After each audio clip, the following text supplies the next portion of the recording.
अध्यक्ष महोदय, मैं आपका धन्यवाद देना चाहता हूं।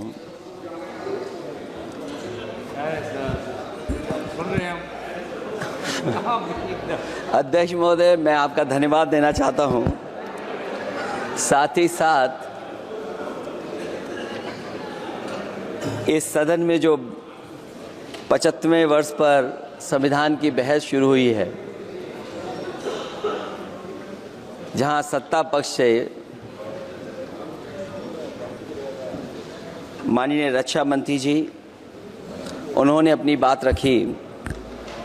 अभी कांग्रेस पार्टी की नवनिर्वाचित सांसद उन्होंने अपनी बात रखी। उसके बाद अध्यक्ष महोदय मुझे बोलने का मौका मिल रहा है। मैं सबसे पहले लाखों लाख लोग जो भारत देश की आज़ादी में जिन्होंने अपनी जान न्यौछावर कर दी, देश आज़ाद हुआ। आज़ादी के बाद बाबा साहब भीमराव अंबेडकर जी और तमाम हमारे वरिष्ठ लोगों ने इस संविधान को देने का काम किया। मैं उनको याद करने के साथ साथ जो आज 13 तारीख जिस दिन हम आप सदन में बैठे हैं, एक ऐसी घटना घटी थी, अगर उस समय सुरक्षा कर्मियों ने अपनी सूझबूझ के साथ, बहादुरी और साहस के साथ अगर उन आतंकवादियों को मुकाबला न किया होता तो हमारे देश के बहुत सारे महत्वपूर्ण नेता जो उस समय सदन में थे, न जाने क्या परिस्थिति बनती। मैं उन बहादुर जिनकी जान गई उनका याद करता हूं, वहीं श्रद्धांजलि भी देता हूं। मैं इस संविधान की चर्चा पे जहां खड़ा हुआ हूं, मैं बाबा भीमराव अंबेडकर जी उनको श्रद्धांजलि अर्पित करते हुए जिन्होंने संविधान को देने का काम किया। हमारा संविधान जो तैयार हुआ है, उनकी प्रबुद्ध दृष्टि का परिणाम है कि हमारे पास न्याय, स्वतंत्रता, समानता और बंधुत्व के सिद्धांतों पर आधारित एक महान संविधान हमें मिला है। भारत राज्यों का एक संघ है और हमें विविधता में एकता पर गर्व है। ये हमारा संविधान ही है जिसने भाषाई, क्षेत्रीय, धार्मिक और जातीय विविधता वाले हमारे देश को एक साथ रखा है। ये संविधान डॉक्टर अंबेडकर जी ने कहा था कि संविधान की सफलता इस पर निर्भर करेगी कि हम उसके अनुसार कैसे काम करते हैं। ये देखना है, विधायिका, कार्यपालिका और न्यायपालिका की जिम्मेदारी है कि इस महान देश का शासन हमारे संविधान में निहित उच्च सिद्धांतों के अनुसार चलाया जाए। डॉक्टर अंबेडकर ने कहा था, मैंने तो संविधान निर्माण का दायित्व बहिष्कृत वंचित वर्गों को अधिकार दिलाने के लिया है। ये वही संविधान है जो समय समय पर हमारा रक्षा कवच बनता है। अध्यक्ष महोदय, ये संविधान हमारी ढाल है, संविधान हमारी सुरक्षा है, संविधान हमें समय समय पर शक्ति देता है। संविधान ही देश की 90% शोषित, उपेक्षित, पीड़ित, वंचित जनता के अधिकारों का सच्चा संरक्षक है। ये संविधान ही हमारा बड़ा मददगार है। इसलिए ये हमारे जैसे लोग और देश के कमज़ोर लोगों के लिए और खासकर पीढ़ी के लिए संविधान की रक्षा जन्म मरण का विषय है। संविधान ही लोकतंत्र की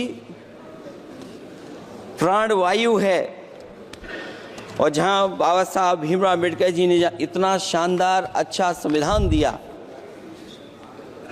वहीं डॉक्टर अंबेडकर ने स्पष्ट कहा था, जो हमारे माननीय मंत्री जी ने भी सत्ता पक्ष से वो बात रखी और कहा था, संविधान कितना भी अच्छा हो, यदि उसे लागू करने वाले लोग अच्छे नहीं होंगे तो परिणाम अच्छे नहीं निकलेंगे। इसलिए अध्यक्ष महोदय, इस संविधान पर लगभग 75 वर्ष में के बाद भारत की संसद में फिर चर्चा हो रही है। मैं कई महत्वपूर्ण बिंदुओं पर अपनी बात को रखना चाहूँगा। अध्यक्ष महोदय, हमारे संविधान की प्रस्तावना संविधान का निचोड़ है। सरकार के उद्देश्यों और लक्ष्यों को स्पष्ट उल्लेख है प्रस्तावना में। मैं प्रारंभ करता हूं संपूर्ण प्रभुत्व संपन्न समाजवादी धर्मप्रिय लोकतांत्रिक गणराज्य से। आज अध्यक्ष जी, सीमाओं की रक्षा करना संप्रभु का प्रथम कर्तव्य है। और अध्यक्ष महोदय, जिस देश की सीमाओं की सुरक्षा में जहां पर समय समय पर सेंध लगती हो, और हमारे माननीय मंत्री जी बेहतर जानते होंगे कि कई जगह पर हमारी सीमाएं सिकुड़ रही हैं। हमारे संसदीय मंत्री राज्य अरुणाचल प्रदेश में चीन के बिल्कुल बगल में रहते हैं। अध्यक्ष महोदय, ये जानते होंगे कि हमारे पड़ोस में कितने गांव बस गए हैं, न जाने कितना वहां पर गांव की तरह घर बसा दिए गए हैं। लद्दाख की तरफ अभी दोनों देशों की सेनाएं पीछे हटी हैं। हम अपनी सीमा में ही पीछे हटे हैं, और चीन जो हमारी सीमा में अंदर आ गई थी, वो हमारी सीमाओं से ही आंशिक रूप से पीछे हटी है। और अध्यक्ष महोदय, उस सीमा के पास एक रिजांगला मेमोरियल बना था। हमारे सरकार के लोग ये जानते होंगे कि जिस समय ये बात उठी लद्दाख को लेकर के, उस रिजांगला के मेमोरियल को तोड़ दिया गया। आज वो रिजांगला मेमोरियल वहां नहीं है। और उस लड़ाई के लिए अध्यक्ष महोदय, हमारी फौज के लिए कहा गया था कि हमारी वो बहादुर फौज है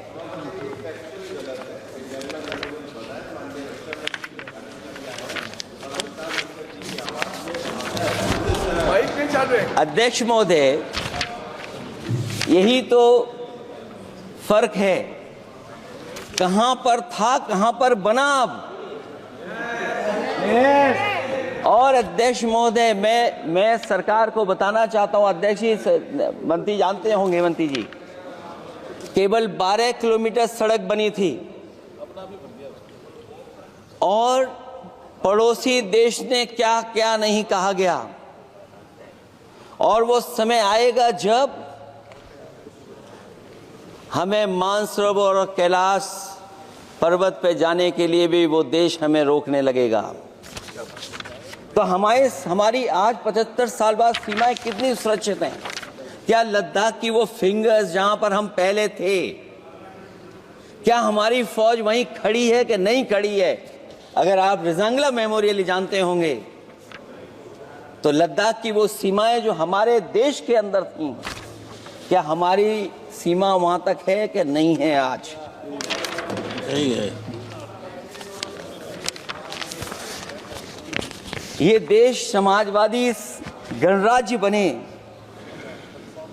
समाजवाद का सरल शब्दों में अर्थ है कि समता और संपन्नता हो।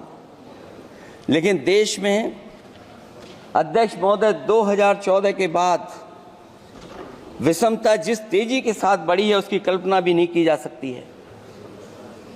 140 करोड़ में से 82 करोड़ सरकारी अन्न पर जिंदा हैं। अध्यक्ष महोदय, जो देश को ये कहते हो कि हम दुनिया की सबसे तेज रफ्तार पे चलने वाली अर्थव्यवस्था बनने जा रहे हैं। 3 पर पहुंच गए और ऊपर जाएंगे। मैं सरकार से कहना चाहता हूं कि जब 82 करोड़ सरकारी अन्न पर जिंदा हैं और दूसरी तरफ देश की संपूर्ण संपत्ति के 2/3 हिस्से पर कुछ परिवारों का कब्जा है, अगर सरकार में ये बहादुरी और हिम्मत है तो इस 60% गरीबी के रेखा से नीचे रहने वाले लोगों की पर कैपिटा इनकम क्या है? अगर आपकी अर्थव्यवस्था ऊंचाई पर जा रही है तो हमारे जो गरीब लोग हैं, जो 60% गरीब लोग हैं, उनकी पर कैपिटा इनकम क्या है? और जहां समय समय पर सरकार अपने आंकड़े देती है, कम से कम ये आंकड़े भी दे दे कि गरीबी रेखा पर जो नीचे रहने वाले लोग हैं उनकी पर कैपिटा इनकम क्या है। इससे स्पष्ट हो जाएगा कि 5% लोगों की पर कैपिटा इनकम क्या है। हमारा प्रेमबली कहता है कि धर्मनिरपेक्ष गणराज्य बने, राज्य की निगाह में सभी धर्म सम्मान हैं। हमारा सेकुलरिज्म हमें रिलीजियस इक्वलिटी का रास्ता दिखाता है। यही ना अर्थ इसका है।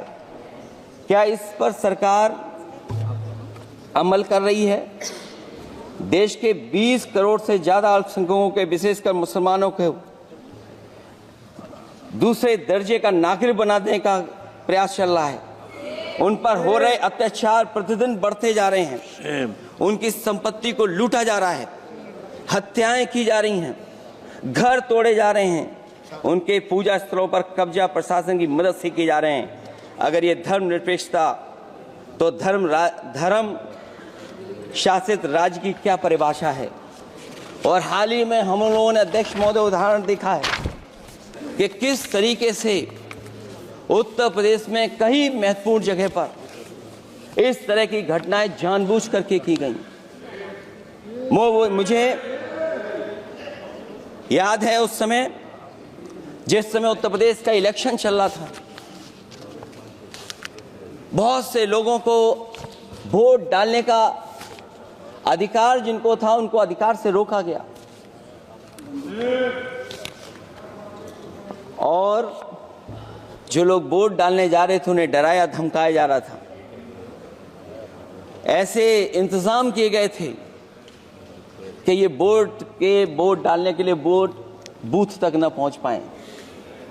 वो तस्वीरें अध्यक्ष महोदय न केवल हम लोगों ने देखी बल्कि पूरे देश और दुनिया ने देखी होंगी कि किस तरीके से उत्तर प्रदेश की सरकार के प्रशासन के इशारे पर एक पुलिस के अधिकारी ने महिलाओं को वोट से डालने से रोका और रिवॉल्वर दिखा करके कहा कि वोट डालने नहीं जाओगे। मैं उन बहादुर महिलाओं को बधाई देना चाहता हूं कि उन्होंने परवाह नहीं की। उन्होंने कहा कि इससे कुछ जान जाने वाली नहीं, अगर जान भी जाएगी तो हम वोट डाल करके आएंगे।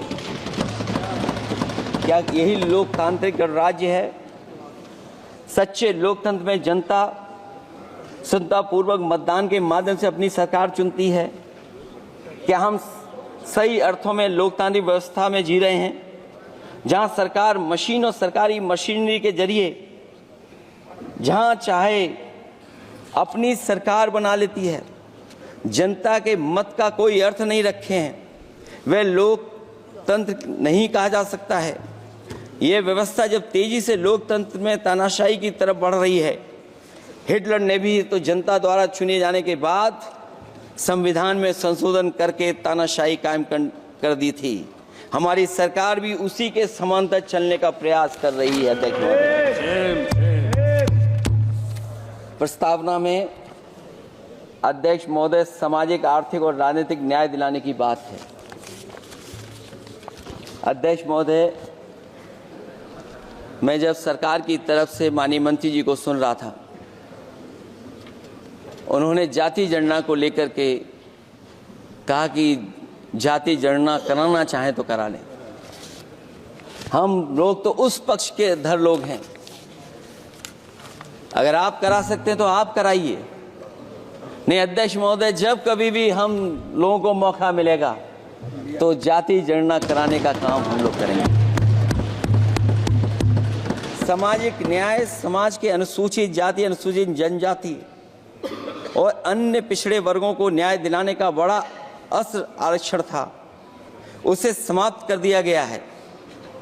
आउटसोर्सिंग और कॉन्ट्रैक्ट बेसिस पर थोड़ी बहुत नौकरियां जो दी जा रही हैं, उनमें दलितों और पिछड़ों का कोई आरक्षण नहीं है। शिक्षण संस्थाओं और विश्वविद्यालय में प्रोफेसर्स और वाइस चांसलर के चयन के समय इनके आगे लिख दिया जाता है, एक नया शब्द का इजाद हुआ, NFS, नॉट फाउंड सुटेबल। सरकारी उपक्रम भेज दिए, प्राइवेट उपक्रमों में कोई आरक्षण नहीं है। अध्यक्ष महोदय, शिक्षा मंत्री जी सूची जारी करें, और अगर ये बात कहीं भी गलत है तो शिक्षा मंत्री जी सूची जारी कर दें। देश के सभी केंद्रीय विश्वविद्यालयों के वाइस चांसलर की ओर प्रोफेसर की एक, मैं तो कहूंगा अध्यक्ष महोदय कि शिक्षा मंत्री जी अगर ये सूची जारी कर दें कि जितनी भी सेंट्रल यूनिवर्सिटीज हैं और उनके माध्यम से जितने भी प्रोफेसर्स का अपॉइंटमेंट हुआ है, सब बात साफ हो जाएगी। आप केवल देश के 10% लोगों को ही ख्याल रख रहे हैं, बाकी 90% लोगों का आप ख्याल नहीं रख पा रहे हैं। और जाति जनगणना कभी जाति में भेदभाव नहीं बढ़ाएगा अध्यक्ष महोदय। जाति जनगणना जातियों के बीच दूरियां कम करेगा और तमाम हमारे ऐसे समाज के लोग जिनको न्याय नहीं मिला, जिनको अधिकार नहीं मिला है, अध्यक्ष महोदय कम से कम जाति जनगणना के बाद उन्हें अधिकार और सम्मान दिलाने का काम भी हो सकेगा। इसलिए हम इसके पक्ष में हैं। आर्थिक न्याय के बगैर न सामाजिक न्याय मिल सकता है और न राजनीतिक न्याय मिल सकता है। गरीबी का नाजायज लाभ उठाकर धन्ना सेठों की सरकार चुनाव में पैसा बांटकर राजनीतिक न्याय का भी अपहरण कर लेती है। कर्ज में डूबी बड़ी आबादी महाजन के दबाव में अपनी इच्छा के खिलाफ वोट देने को विवश हो जाती है। चुनाव में सत्ताधारी दलों द्वारा पैसे की भरमार के चलते कोई सामान्य कार्यकर्ता चुनाव नहीं लड़ पा रहा है। बड़े पैमाने पर धनवान चुनकर आ जाते हैं। पैसे के बल पर जब तक आर्थिक विषमता समाप्त नहीं होती, लोगों को राजनीतिक न्याय मिल नहीं सकेगा। प्रस्तावों में आगे जो लक्ष्य है, विचार, व्यक्ति, विश्वास, पंथ और उपासना की स्वतंत्रता, अन्याय के खिलाफ विचार व्यक्त करने पर जेल, अभिव्यक्ति की स्वतंत्रता का अर्थ है देशद्रोह। अगर भाजपा के मत के नहीं हैं, दूसरे धर्म के हैं तो प्रताड़ना के हकदार हैं। और अब तो उपासना करने पर भी दिक्कत है, क्योंकि हर मस्जिद के नीचे मंदिर खोजने वाले तत्व इस देश को शांति से रखना ही नहीं चाहते हैं। उन्हें कानून की कोई परवाह नहीं है। मैं इस मौके पर धन्यवाद देना चाहता हूं सुप्रीम कोर्ट का, कम से कम वो फैसला आया है जहां कुछ दिनों के लिए ये पाबंदी लगाई गई। व्यक्तियों की गरिमा और देश की एकता और अखंडता को सुनिश्चित करने वाली बंधुता, ये विभाजनकारी नीतियां संविधान की प्रस्तावना के उस उद्देश्य से जरा भी मेल नहीं खाती है। व्यक्ति की गरिमा लिंचिंग से धूल दूषित हो चुकी है। उद्योगपति सरकारी आतंक से परेशान हैं, हो करके अपनी पूंजी समेटकर देश छोड़ गए हैं और लगातार जा रहे हैं। अध्यक्ष महोदय, आजादी के बाद उद्योगपति कभी इतने भारत छोड़ करके नहीं गए होंगे, देश छोड़ के नहीं गए होंगे जितने इनकी सरकार में चले गए हैं। अगर व्यक्ति की गरिमा सुनिश्चित हो तो कोई व्यक्ति क्या अपनी मातृभूमि को छोड़ करके जा सकता है। सरकार इस पर आत्मचिंतन करे। अगर आपसी मतभेद पैदा करके एक दूसरे के प्रति अविश्वास पैदा किया जाएगा तो क्या देश की एकता और अखंडता के लिए एक अशुभ संकेत नहीं होगा।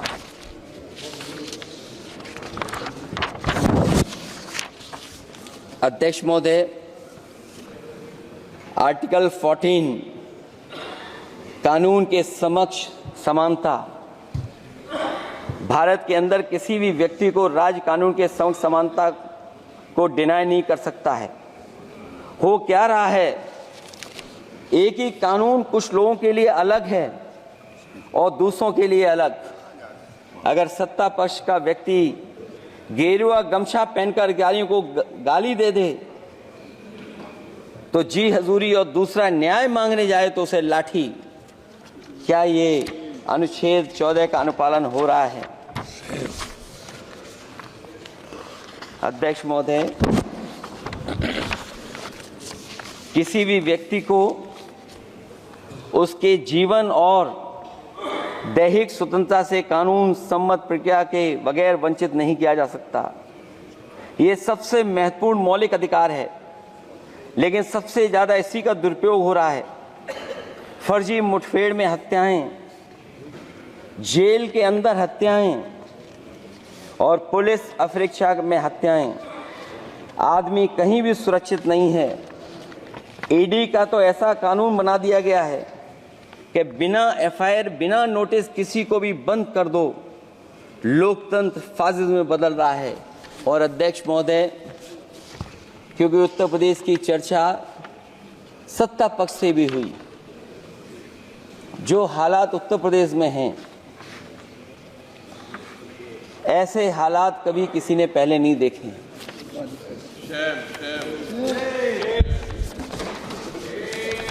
जहां पर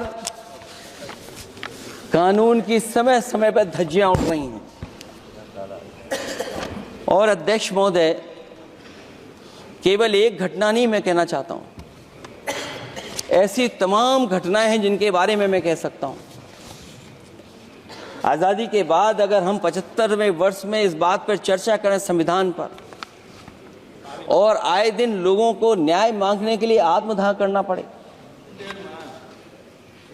तहसील हो वहां पे आत्मदाह, जिलाधिकारी हो वहां पे आत्मदाह, न्याय मांगने के लिए अगर मुख्यमंत्री आवास में जाना पड़े वहां पे आत्मदाह। सोचिए हम किस दिशा में जा रहे हैं। और अध्यक्ष महोदय, किसने नहीं देखा कि टीवी पे चलते हुए लोगों की जान ले ली गई? लाइव देखा है सबने। ये कहां का न्याय है?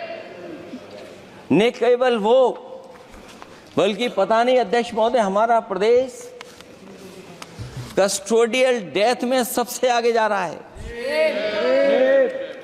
महिलाओं के उत्पीड़न में सबसे आगे जा रहा है। ये मैं नहीं कह रहा हूं, अध्यक्ष महोदय, ये सरकार के आंकड़े बता रहे हैं। और न केवल इन चीजों में आगे जा रहा है, बल्कि आजकल जो नए जमाने का डिजिटल इंडिया है, अगर साइबर अपराधों में सबसे आगे कोई प्रदेश दिखाई दे रहा है तो वो उत्तर प्रदेश दिखाई दे रहा है। ये अलग बात है अध्यक्ष महोदय कि कभी कभी जो डबल इंजन की सरकार चलने वाले जो दावा करते थे, पहले इंजन टकराते थे, अब तो डब्बे भी टकराने लगे हैं। Double engine single driver. और होड़ लगी हुई है कि कभी किसी ने दिल्ली का रास्ता किसी माध्यम से अपनाया था, उसी रास्ते पे चल करके आगे बढ़ना चाहते हैं। इससे खराब इस लोकतंत्र में और क्या हो सकता है? जिन लोगों ने ये कहा हो कि हम नौकरियां दे देंगे, आज नौकरियां कहां हैं? रोजगार कहां हैं? और अध्यक्ष महोदय, अगर वादा किया जाए नौकरी और रोजगार का, इन्वेस्टमेंट का, और सपने बड़े दिखाए जाएं, ये बात मैं इसलिए कह रहा हूं कि माननीय मंत्री जी भी उसी प्रदेश से आते हैं, प्रधानमंत्री जी भी उसी प्रदेश से आते हैं। आज कई मायनों में, कई आंकड़ों में उत्तर प्रदेश पीछे दिखाई दे रहा है। जहां रोजगार के सवाल पर, जो सरकारी नौकरियां इसलिए नहीं क्योंकि आरक्षण न देना पड़ जाए, इसे सरकारी नौकरियां नहीं हैं। आए दिन पेपर आउट, पेपर लीक, न केवल पेपर लीक है बल्कि जानबूझ करके पेपर लीक कराया जाता है जिससे कि परीक्षा रद्द की जा सके। और जो अग्निवीर वाला सवाल था वो आज भी वैसा ही का वैसा है। हम लोग अग्निवीर वाली व्यवस्था कभी स्वीकार नहीं कर सकते हैं। जो पहले भर्ती जैसी होती थी अध्यक्ष महोदय, अगर वैसी ही भर्ती होगी तो हमारी सीमाएं और सुरक्षित होंगी, हमारे और नौजवान जाकर के देश की असली पक्की वर्दी पहनने का काम करेंगे। ये अध्यक्ष महोदय कैसी चर्चा संविधान की जो है बिना प्रधान की।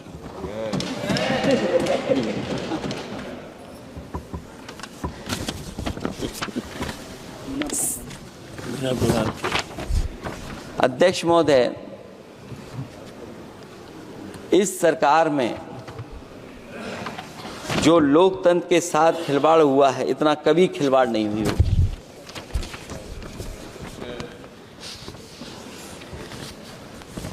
संविधान को परतंत्र बनाकर जो लोग राज करना चाहते हैं, उनके लिए आज़ादी का अमृतकाल सिर्फ एक जुमला है। और अंत में मैं सिर्फ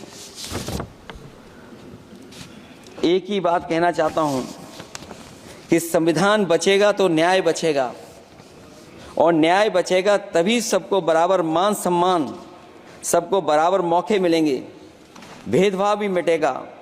और भेदभाव का भाव भी इसलिए आज फिर से संविधान को बचाने के लिए एक और करो या मरो आंदोलन की ज़रूरत है। इसलिए अध्यक्ष महोदय, हम आपको भरोसा दिलाते हैं, पिछले चुनाव में भी बहुत सारे सत्ता पक्ष के माननीय लोग ये कहते थे कि हमें इतनी सीटें मिल जाएंगी तो हम संविधान बदल देंगे। अध्यक्ष महोदय, मैं आपके माध्यम से जनता का धन्यवाद देना चाहता हूं कि उन्होंने 400 पार के नारे को गिरा दिया और विपक्ष को इतनी ताकत दे दी कि इनकी जो सपना था संविधान बदलने को, उस सपने को तोड़ने का काम किया। अध्यक्ष महोदय, बहुत सारे साथी इधर के ही उधर हैं, अगर उधर वाले इधर आ गए उसी दिन ये सत्ता से बाहर हो जाएंगे। अध्यक्ष महोदय, आखिरी में मैं कुछ लाइनें कहकर के अपनी बात खत्म करना चाहता हूं। न मेरा है न तेरा है, ये हिंदुस्तान सबका है। नहीं समझी गई ये बात तो नुकसान सबका है। हजारों रास्ते खोजे गए उस तक पहुंचने के, मगर पहुंचे हुए ये कह गए भगवान सबका है। जो इसमें मिल गई नदियां वो दिखाई नहीं देती महासागर बनाने में, मगर एहसान सबका है। अनेकों रंग खुशबू नस्ल के फल फूल पौधे हैं, मगर उपवन की इज्जत आबरू ईमान सबका है। हमें उम्मीद है कि इस चर्चा के बाद बाबा साहब भीमराव अम्बेडकर जी का दिया हुआ संविधान को बदलने का सपना नहीं देखा जाएगा। साथ ही साथ डॉक्टर राममनोहर लोहिया, जिन्होंने समाजवादी आंदोलन का रास्ता दिखाया, नेताजी ने जो संघर्ष कर करके हम लोगों को उस जगह पहुंचाया, वहीं लोकनायक जयप्रकाश जी ने इस देश को आगे बढ़ाने के लिए समय समय पर संपूर्ण क्रांति का आह्वान देकर के जागरूक किया। मैं उन सबको याद करते हुए एक बार फिर अध्यक्ष जी आपका बहुत बहुत धन्यवाद देता हूँ।